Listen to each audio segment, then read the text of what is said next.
Hey everyone, welcome back to Studio B, where I record my real-time builds of all the LEGO sets that I review these days, and those get turned into speed builds also for the two respective build channels that I have. And I'm here with the Disney Train and Station set to give you some more casual follow-up to the review, now that I've had this for a while, to give you more of my general thoughts removed from kind of the analytical mode of doing a review.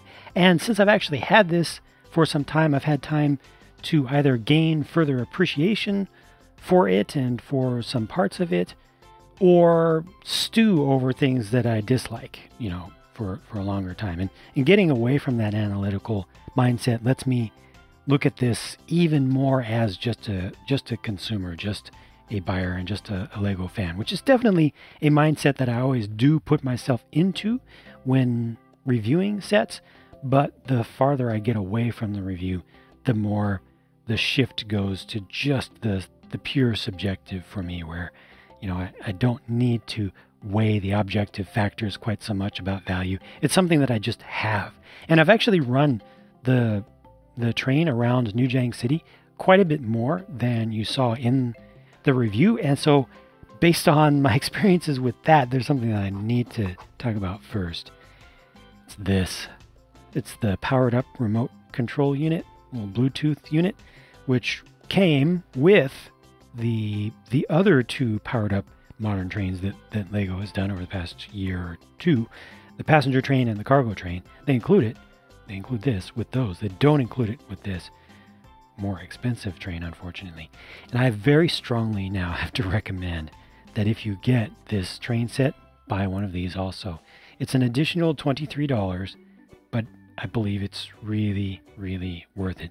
The convenience of being able to pick this up, turn on your train, and then just go, set a speed and then just set this down somewhere is absolutely worth it. If you're going to spend $330 on this, spend $23 more for this, because at least for me, I was not willing to turn off the automatic lock or the screensaver for my phone that I was using to control this train. Frankly, because I know that I would forget to turn it back on for a while, and I would regret that. And the screensaver turning on, stopping the train in its tracks, just instantly, immediately stopping it, full stop, not even a slow down to a stop, just a conk. It just immediately ceases to move as if it was instantly glued to the tracks. It's very annoying when it happens more than once. It happens once and it's like, oh, that's an unpleasant surprise, but oh well, let me just unlock my screen and turn it back on. It happens again, it very quickly becomes very annoying. So if you're going to get this and you're going to run it, get one of these also. I hate recommending that people buy more stuff when they've already bought something expensive, but in this case, I think it's absolutely worthwhile. I really like the powered up system, though. At least the performance of the motors, and also Bluetooth control in general, not having to line things up, not having to worry about where the infrared controller is like we did with the old Power Functions system, is great. It seems from other people's testing, it seems to have the same power as the Power Functions train motor in there, which is great. It's significantly more powerful than the previous first generation remote control pre-Power Functions train motor that they did, and also more powerful than the 9-volt motors that I'm used to, that I generally use, that require that you use metal tracks with a transformer hooked up to them. Significantly better performance, quieter, smoother, and can pull a lot more as well. As for the performance of the train going around the track, I haven't really had any issues with it whatsoever. A lot of people have jumped on the wheels, the modern wheels that are all plastic without the metal axles going through, but I personally really like these wheels. I haven't had any trouble with drag with them. They run nice and smooth and consistent. They don't squeak or squeal. They don't sound weird. If anything does go wrong in terms of one of them starting to hang, or if one of them starts to squeak, that's definitely because something has gotten into them, and they just need to be cleaned out with like soap and water, and then just let them dry. Just take the wheels out, take the wheel holders out, and wash them, and that'll take care of everything. So that's worked well. Getting around my layout has worked just fine, thanks to the design of this engine with the 2 rotating trucks. It works really well. Very, very happy with that. Just no complaints. I'm really glad that I was able to get this to go around New Jiang City. Originally, I didn't think I would be able to get it to go around, but I just had to remove a couple of street lights or traffic lights, and from one spot that were a little bit too close to the tracks. And otherwise, I left enough buffer around the sides of everything from my outer loop, not so much my inner loop, but my outer loop, that an 8-wide plus some train was able to get around there. So I'm happy with that, and I hope that a lot of people out there who do have some form of Lego train layout will be able to get this to run if they want it to, without too much modification. The biggest thing to worry about for people who have really invested in train layouts is tunnels. If your tunnel is only, let's say, 8 studs wide, your opening, then you are absolutely out of luck, because so much of this is more than 8 studs. And even if it didn't have any overhang beyond 8, still it's just cutting it too close. Everything has to be lined up perfectly, and this car in particular tends to rock back and forth, but it has all these extensions. So you really need a 10 stud width to be in the clear. And even at that, when you go around corners, this will cut in the center of the longer cars. It's something to look out for. And there's quite a bit of width at the front right here as well. But yeah, I was lucky with that. I am still liking the look of this.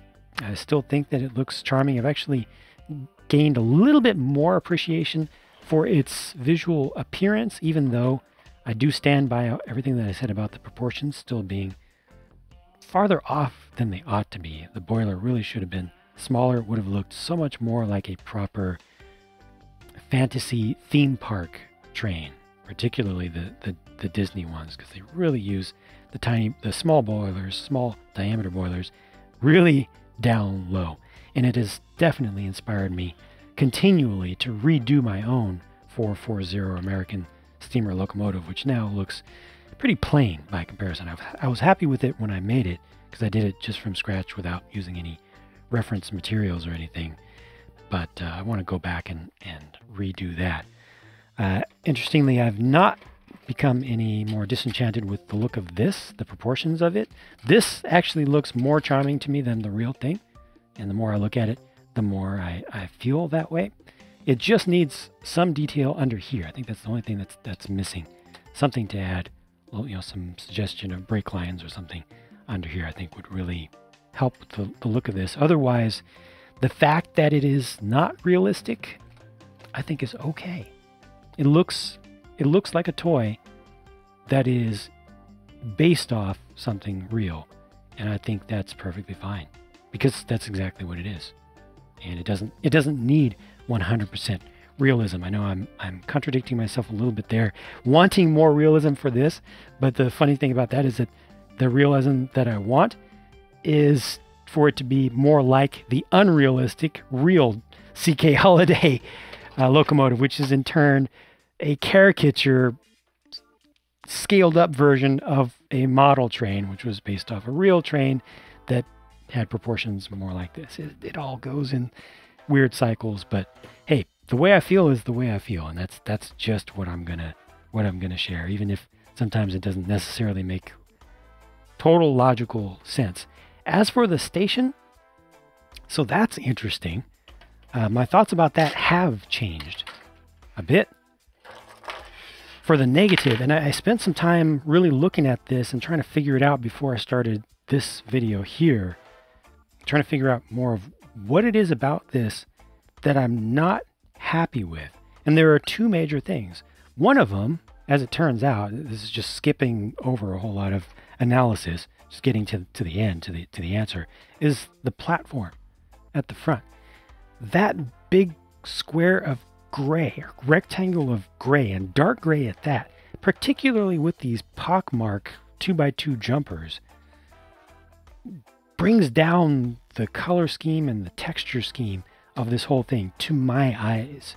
I think if these were replaced with just studs that were in the corners of each of those locations, it would look better, because this is just a look that I learned on my own I don't like for providing spots for minifigures to stand. I appreciate there being spots for minifigures to actually be attached there. That's very important. But I learned early on in my own custom building that I never want to use these. I did it once or a couple times. I never want to do that again. They just don't look as good as studs. They don't create a good texture, I think, to represent flat land that just happens to have some spots for Lego things to attach. But also the fact that it's gray, and dark gray at that, just really takes away a lot from the actually kind of bright and cheery look of this with the colors. I mean, the colors are a little bit dim down here, but all of this is very vibrant to my eyes, and also the design and the architecture, and also the Lego interpretation of that architecture, I think is very bright and cheery and happy. This here is not. It's very brutalist, industrial, basic, and yeah, it just takes a lot away from the look of this from the front. If I don't look at that, I'm still super happy with it. As a matter of fact, it's happening again. That's funny. When I was analyzing this previously and I did this, I would get to this point where like, oh yeah, that's it. And I would start to feel happier. Like I'm good at analyzing my own thoughts and really dissecting what I'm thinking and why and what I'm feeling.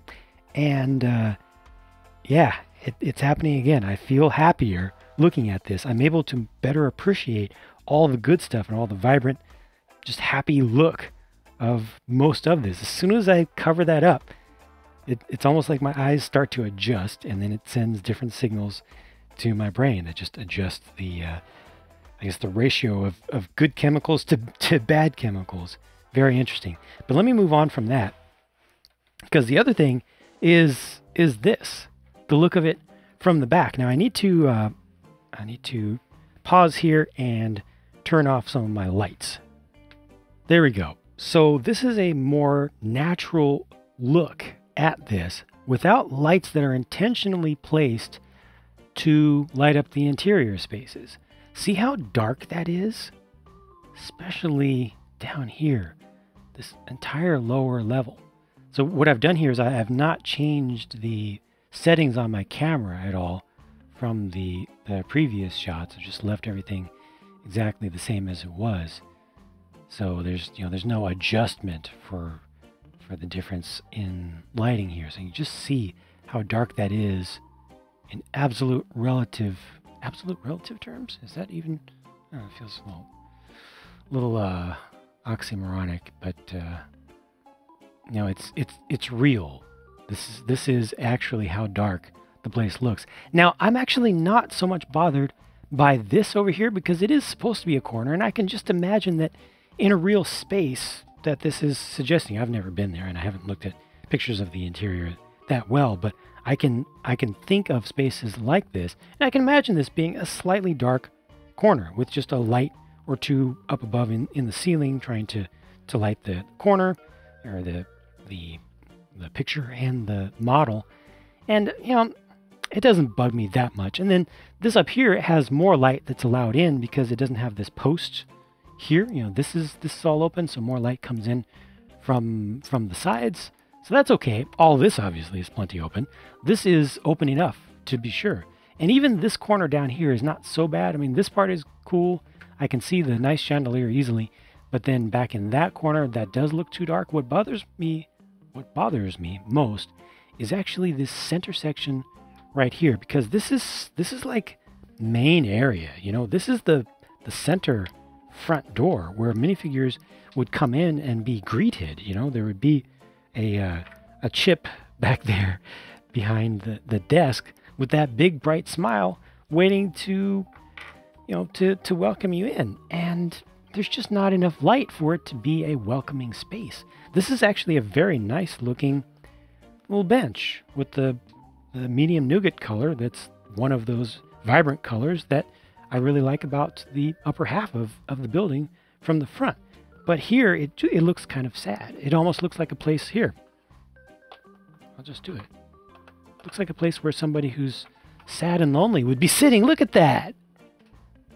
That's not a happy place. And it's supposed to be a very happy place. So the darkness of all this under here really has dragged me down and has brought down my feelings, my thoughts about this building, which is another bit of irony and possibly another bit of hypocrisy that you could call me out for, because I called for some bit of ledge to be added to the top of this, a little suggestion of a roof, because this is awkward in how open it is. Now, to my defense, I did suggest that it did not need to be fully covered up. Just some suggestion, maybe, I think like 3 studs, 2 to 3 studs, and I think 3 of extension would be enough to make that look more like a cutaway of a roofed area instead of just being an open mezzanine that's completely open at the top that's not supposed to have a roof at all. But, having anything up there would introduce some additional shadow, but I think the amount that I would like to see would only shade down to the upper third of the curtains here, and all this area where the minifigures stand and walk and everything would mostly be still bright in most lighting conditions. So I actually think that wouldn't mess things up too much. But interestingly, the depth of the building, how thick it is acting against it in this case. And usually, depth is a good thing, I think, because too frequently Lego just does these facades that have barely any room for minifigures to fit inside at all. But in this case, it has worked to the detriment of at least my feelings about this place. Please let me know what you think about that. If you don't have this set, just based on what you're seeing here with the unmodified light, without any lighting that's intentionally down low and trying to illuminate the interior, what does that feel like to you? What do you see there? What does that make you think? What does that make you feel? Does it have any emotional response for you that he's lurking in the shadows there rather than, looking? It almost has a Five Nights at Freddy's kind of feeling to me, actually. To have the anthropomorphic animal with a big head in the dark, but with a big smile. It's creepy to me, but let me know what you think about that. If it's just me, that's okay, and that's actually cool. If you have this set, definitely please let me know what you think in your own lighting conditions, because not everybody's going to have the same lighting conditions for where they display things. Some people are going to put this into a city type, a Lego layout type of arrangement, and others will just be more normal with it and just put it wherever they can, someplace to display it that looks nice and feels right to them in their home. But I think that's about it for my thoughts about this, with the exception of the figures. There's one thing that I had to say about the figures. I still like the figures just as much as I did before. Every bit as much as I did before. I actually like this Mickey more the more that I look at it. It just looks very proper. It looks very Mickey to me. The simplicity of it, I think, is absolutely key. I'm glad that they didn't add lots of little detail. The details that I usually like in minifigures, I'm glad that they didn't add that here, because it makes this feel more authentic, because it feels more fake, if that makes any sense. It feels more cartoonish, as it should, because it's a cartoon character. So I think it's just appropriate.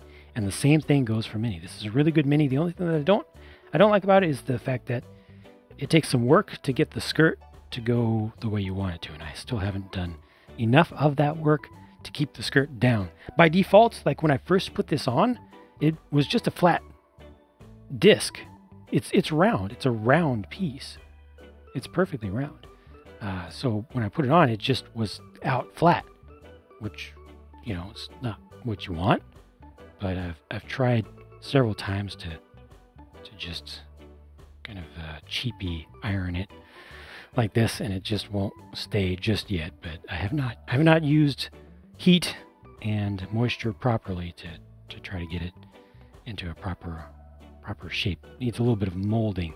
But what I wanted to talk a little bit more about was this, because I have more thoughts about the inclusion of Goofy in this expensive set, this $330 set, and nowhere else as yet.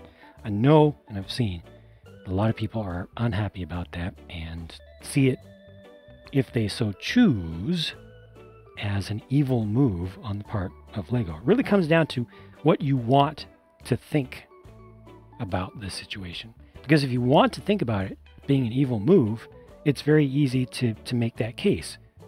Because the facts are very simple. This is the first and only Lego Goofy minifigure, official one. And it is in an incredibly expensive set. Well, incredibly expensive for, let's say, a lot of people. You know, there are always rich people who will be like, you call that expensive? That's nothing, you know. But it's an expensive set. Come on. For most of the world, it's very expensive. $330. So those are the facts. Those facts cannot be disputed. And that can be seen as evil. I personally choose not to focus on that and to take a step back a little bit, recognize the fact. Well, first of all, two interesting facts, counterpoints to that. One, soon enough, this will be no longer the only Lego Goofy minifigure. They are going to make more Lego Goofy minifigures in the future. I guarantee it 100%. 100%. So future inclusions of this will surely be in at least one much, much cheaper set. I think you can pretty much guarantee that as well. However, any future one that they do, or future ones that they do, will not be this exact one. They won't do this exact look in the future, because this is based off a theme park, you know, full-sized costume version of him. It's not based off a cartoon, a common cartoon version of him. So this is actually an exclusive figure. I believe this will remain forever an exclusive figure to this set. And then there are a couple of ways to look at that, good and bad. I'll talk about the good thing first. If they had included this here, and then let's say next year they have a $15 set that has this exact same figure in it, oh, the outcry from the collectors and investors, but I don't care about the investors so much, but collectors, about how unjust that would be of Lego to release something that had been an exclusive of theirs from an expensive set, now in something that normies can actually afford. You know, there would be a lot of indignant comments about that. And I can't completely disagree with that sentiment if that happened. You know, I actually think it's fine for exclusive versions of minifigures to be included in very expensive sets, because it's one of the things that you kind of want. If you save up $330 to get this big set, you don't want to get just normal minifigures made with parts that have already been around. You want to get special stuff for big money. So I think it's fine, and even good for a lot of people from multiple perspectives, for exclusive figures to be included in big sets. But yeah, so it's, you know, fine to include it in the first place. Good, an incentive for folks, and a good reward for folks who do buy the big things. And then later on, it would be bad if they removed the exclusivity by re-releasing the same thing in smaller sets. So I think it's perfectly fine that they do this. Personally, that they did this. It would have been nicer from a PR perspective if they released Goofy first in a smaller set. But I mean, just be patient. If you want a Goofy and you don't want this set, or you can't afford this set, just be patient. They will do it. And I don't think Lego is being evil at all for including this figure with this set. Again, just be patient. And again, it depends on your perspective and kind of what you want to think. A lot of people get into positive attitudes and positive perspectives where they want whatever something they're fans of to be all good. You know, let's say just keeping it to Lego. Oh, Lego did it, so it's great. You know, just automatically. And on the flip side of that, sometimes folks go into modes, and sometimes it's just a mode of life that you go through, you know, a time period where you want to see negative things, just, you know, hormones, whatever. It happens. I'd say be careful about overreacting about that. Do keep in mind that these are just toys, and you don't have to buy the things if you feel that they're morally wrong or financially wrong, you know. But I think that's about it for my thoughts about this, everything that I wanted to cover.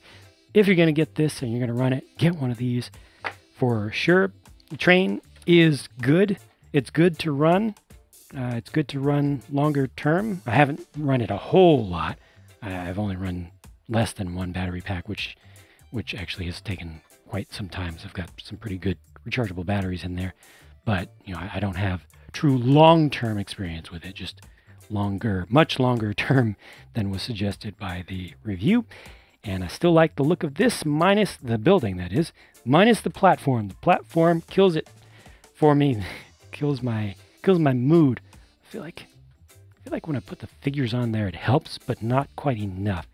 I like to replace the tiling. I think just replacing the tiling on the top, doing that, making it look like wood, you know, with brown 1x plates going across with some studs mixed in, I think would fix that issue for me.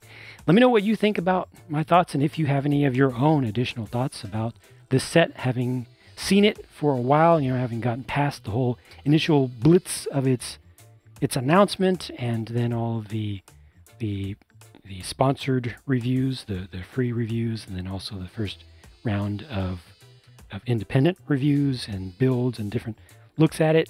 Let me know if you have anything additional that you would like to add to the discussion and just the general thoughts about this set. Thank you for watching. Hope that some of this was entertaining or interesting to you in some way. I'll talk to you again soon.